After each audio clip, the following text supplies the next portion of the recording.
Hey, thanks for joining us. I'm Marie, and I'm the founder of A Collaboration of Souls. And I'm so happy to introduce you to Jean Durkin. She's a phenomenal psychic medium, emphasis on medium. She gets spirits from all over, I'll just say. She does some paranormal investigations and just a lovely person. So, Jean, thanks so much for joining us. And thanks for having me. yeah. And I know you're in the East Coast. I love your accent. I call it an accent because I'm, in Florida, whatever. So I want to ask you about a few things that I find very interesting that you do. But to start, I would like to just ask you how long you've been working as a psychic medium and how long you've known. Also, kind of like what was your waking point? I had an incident when I was 15. I was walking through the house and I distinctly felt my grandmother, who had passed, stopped, heard what she had to say, walked back into the kitchen. My mother was cooking and I explained to her, I just saw grandma in the dining room, and she didn't even stop. She just said, "Oh, did you say hi for me?" She always treated it as if this was normal for everybody. I didn't know until later that not everybody saw, heard, or felt what we did. Yeah. Well, that's kind of nice though, About, I don't know, maybe 10, 15 years ago, I was going through a divorce, and this boy that my son went to school with, who I knew had passed, would come to me every morning when the kids got on the bus. And he would tell me things that were happening in his household. And then I'd go to the PTA meetings and I'd hear the same thing. And I'd be like, "What's going on?" So I called my mother and I said, "You need to take my children. I think I'm having a nervous breakdown." And she just laughed at me and she said, "I don't have a nervous breakdown. You just need a mentor." So I found my mentor and took my first set of classes and realized what was going on.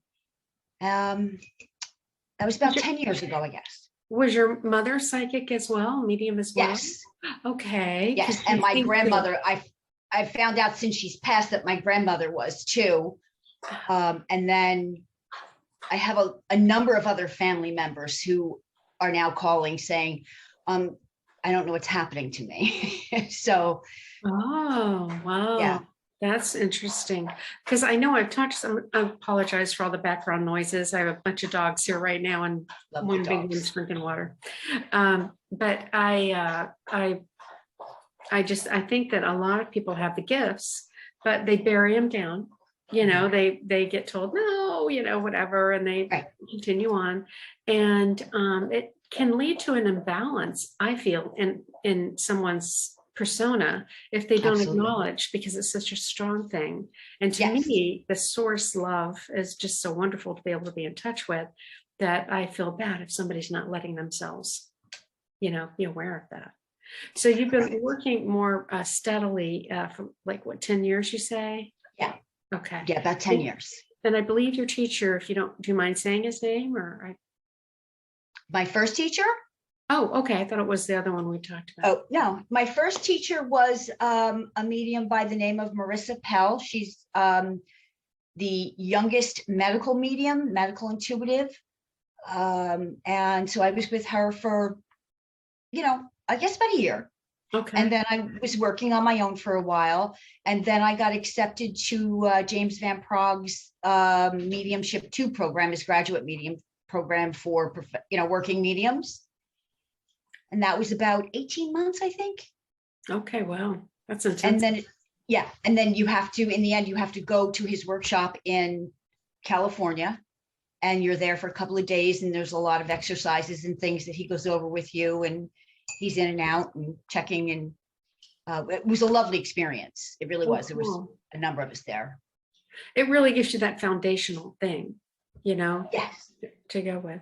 Yes, and there's a lot of exercises that I never even would dream that we could do, that we actually can do. So it was fun too. Oh, cool.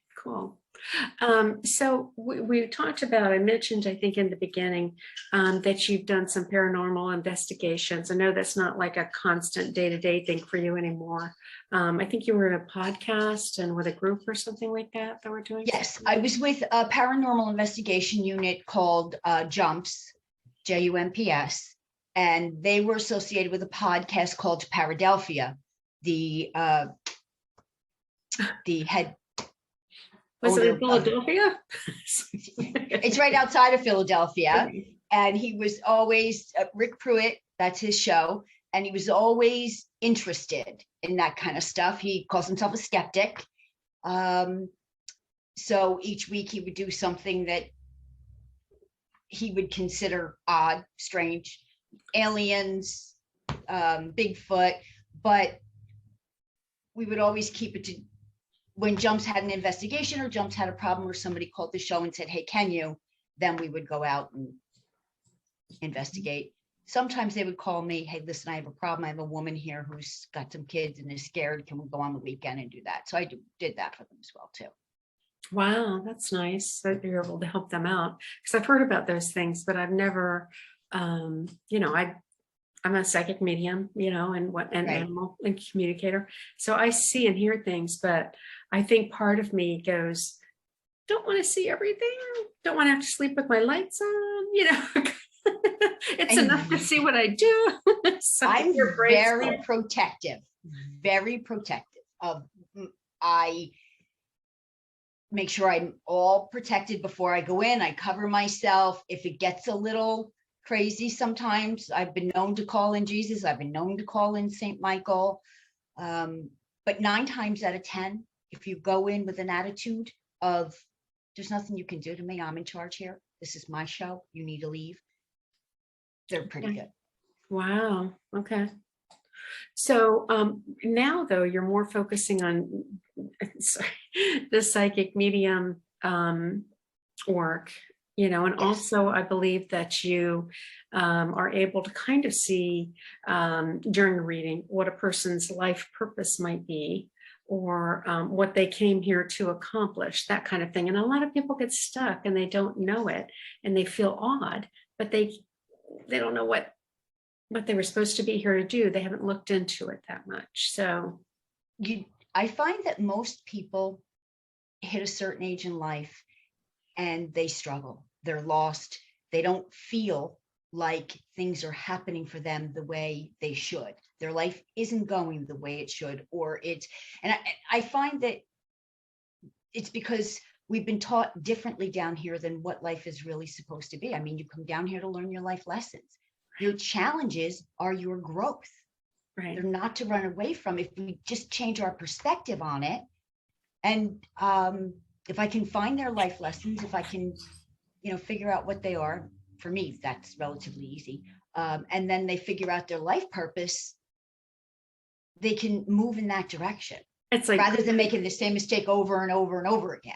It's like getting the tracks straight and cleaned Exactly. up and ready to go, so they can get a clear, path, so to speak, to getting Yes. it done. Because it's sometimes in direct conflict with what they were taught to believe growing up. Which is a shame, It is. Yeah. It very much is. I had a client last week who really struggling because everybody in her little town, they don't leave town. That's where you're born, you live, you die. Everybody you marry somebody from there, and they do the same thing, and that just wasn't why she was here. And she was starting to lose her voice. She was having all kinds of physical problems because she just kept putting her dreams, her thoughts, her words, everything down because it didn't fit with how she was raised. Right. Oh my goodness. Right. That's got to be so frustrating, Yes. So we're working together. Good. We're working on it. What would you say is the most fulfilling aspect of your work? For me, if I can bring somebody through with evidence and let somebody know, whether they're a skeptic or not, letting that heartbroken family member or friend or loved one on this side know that they're here and they're okay, that's everything to me. I feel your sincerity there, and I know I love like when they can confirm that they're with the people, you know, Yeah. like telling them what they were doing the other day. You know, they saw you in the garden, they saw you drive, they That's my did a favorite. different little, yeah. So they know, and that's always so touching because then they're like, I thought I felt him. Yes, when they start to, this happened and that happened, or it came through, and they're like, yeah, I've had a couple of those of some mothers who've lost their sons and were just destroyed. Mhm. And to find out that they didn't suffer, or it wasn't as they thought it was, and that their son is still here, and you know, in certain sense, and to take that burden off them. Oh yeah, that's got to be a great gift. You know, Yes. that's, yeah. And You you're get that a email mother. a couple of days later. Yeah, yeah, I hear you. And you're a mom, so you know what that's, you know, like about. Not, Yeah, but you know, I was raised Irish Catholic, and when my father passed away, I was just beside myself because I didn't think he was going to get to heaven.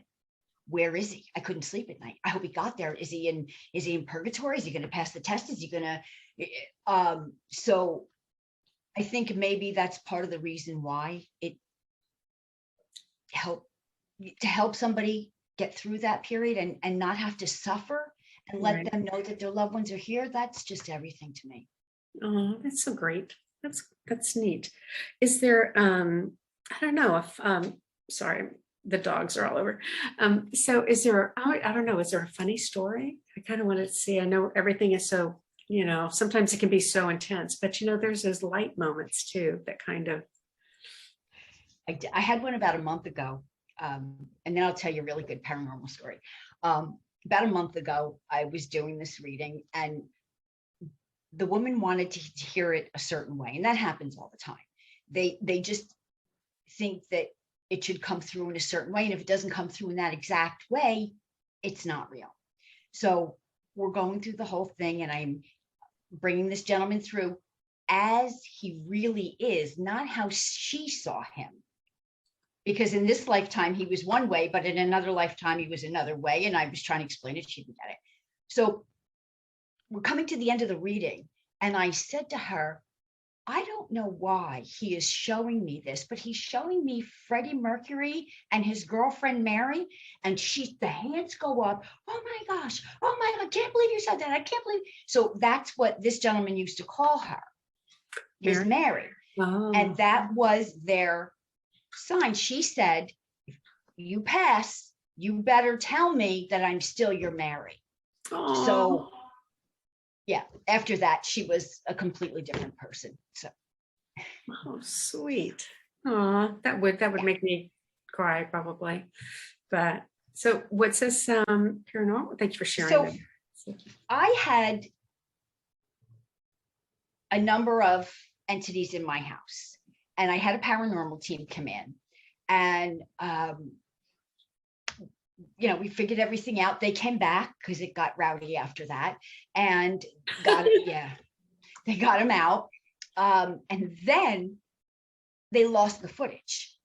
So I was having some problems with little things here and there, a door slamming, or you know, my curler's falling off the counter. And then I get a phone call from the lead investigator, the owner of the team, and he says to me, I found the footage. I found the footage. They don't like your dog. They don't. So apparently I think I still have the audio. The dog walks into the room, and you can hear whoever it was saying, oh, here it comes again. I hate that thing. Gosh. Yeah. So they told me, get the dog riled up, make the dog bark a lot, throw the bone, activity inside the house, because they hate it. It bothers them. So that was probably July.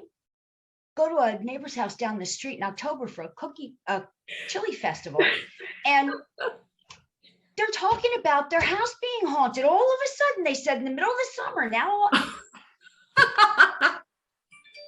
he left and went down the street because he didn't like my dog. Oh my gosh. Yeah.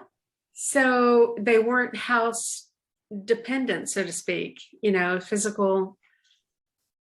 Apparently, a lot of paranormal investigation is dependent on the history of the land in the house, down to the type of land the house is on.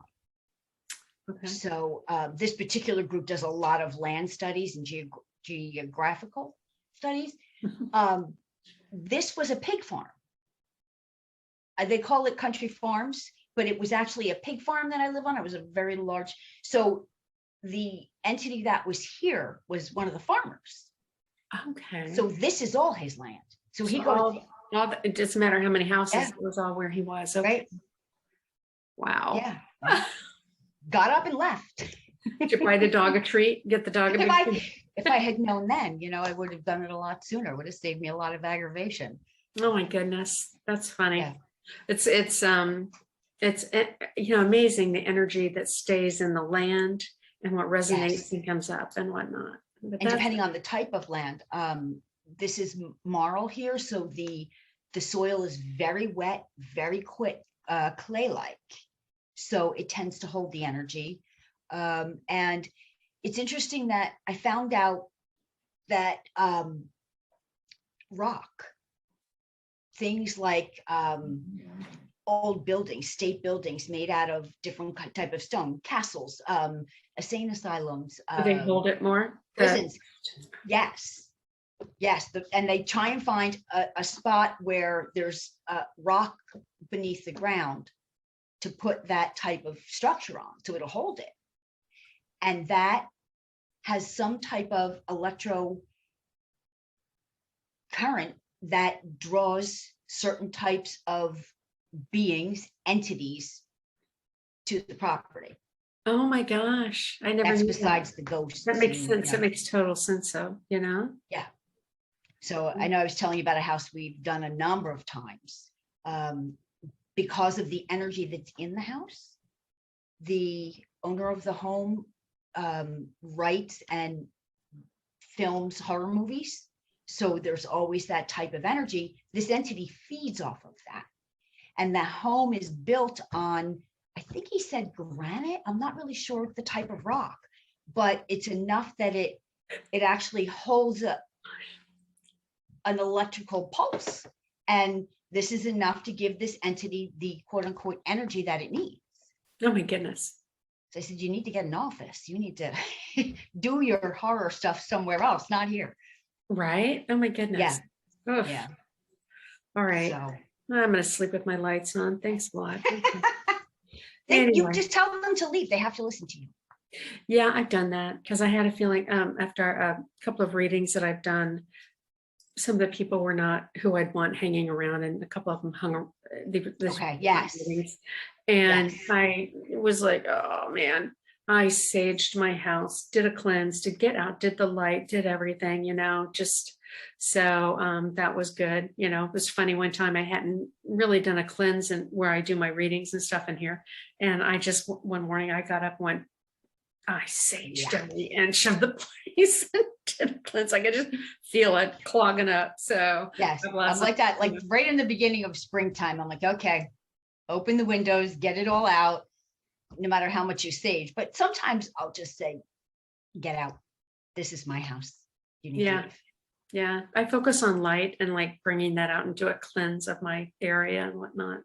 Well, before I do a session, I will be somewhere else and I will bring in the light to the session where I'll actually be sitting. Mm-hmm. And that's part of my prep. And then after I leave, I'll do the same thing to try and clear it out. Right. But Yeah, sometimes I hear that you. doesn't work. It's interesting work we do. You Yes. especially, my gosh. But so is there anything else, Jill, we are doing the website, you're on the website, your page will be finished soon so people can check you out on the Collaboration of Souls website. And you have your own website, and that is JeanDurkinPsychicMedium.com. Is that correct? Or is Yes, it I think it's GM? it's right now I'm redoing the entire thing. So right now it's jeandurkin.com. It'll be up, I guess, next week. Okay. Fully running the new one. And you have But, a Facebook. I You do. have a Facebook page Yes. as well for your work, so people can also Yeah. check in there, then do a search. Yep, I'm on Instagram Okay. as well. So, Okay. all that good stuff. Well, thank you so much for taking the time to, I'd like to let everybody know who the fabulous people are that we have on, as a part of the collaboration of souls. And I'm so happy that you're with us. And Yeah, we'll me too. see you in a couple of nights for an event, a couple of evenings. We'll be doing a live event. Very And exciting. yeah. So Jean, thank you again. And Thank you. everybody, Jean Durkin, psychic medium. Thank you for being here. Thank you for having me.